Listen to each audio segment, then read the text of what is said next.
அறம் வந்து எப்போதும் அறம் கிடையவே கிடையாது. அதுவும் பொதுவாக வந்து எப்பெல்லாம் அறம் வீழுதோ அப்போ வந்து ஒரு எழுச்சி வரும். இந்த போராட்டம் நடந்து கொண்டே தான் இருக்கும். அறமும் மரமும் போராடி கொண்டே தான் இருக்கும். அதுதான் சமூகம். அதை வந்து வடச்சல் ரொம்ப அழகாக காமிச்சிருந்தார். வடச்சென்னை செகண்ட் பார்ட்டை ஏன் எடுக்கலான்னு சொல்லி ரசிகர்கள் வந்து அவரை தொல்லைப்படுத்திட்டு இருக்காங்க. அந்த அளவுக்கு வந்து வடச்சென்னை ரொம்ப நல்ல படம். இதுதான் வந்து அப்படி எந்த படத்தை எடுத்தாலும் அதுக்கான சரியான டிவோஷன் அவருக்கு இருக்கு. நிறைய ஹோம்ஒர்க் பண்ணுறாரு.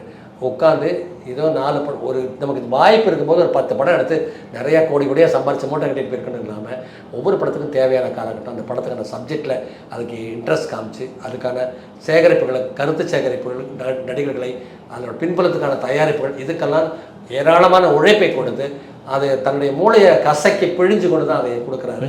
அந்த முறையில் வந்து வெற்றிமாறன் வந்து மிக நம்பிக்கையான இந்த மாதிரி ஒரு படத்தை இன்னைக்கு தமிழ் சூழலில் இதை விட இன்னும் காத்திரமான இயக்குநர்கள் வரலாம், வரமாட்டாங்கன்னு சொல்ல முடியாது. நம்பிக்கை தானே வாழ்க்கை, நல்லது நடந்து நம்ம எப்பவுமே நம்பவும் இல்லை. ஆனால் இன்றைய தேதியில் இப்படி ஒரு படத்தை விடுதலை பகுதி 2 போல ஒரு படத்தை உண்மையாக சத்தியமாக நேர்மையாக அவர் கொடுப்பார் என்று ஆவலோடு எல்லா திரை பார்வையாளரை போல நானும் அவரோட காத்து கொண்டிருக்கேன். நிச்சயமாக நல்ல படமாக நம்புவோம். 2 நாள் தான் இருக்குது, பார்த்து ரசிப்போம்.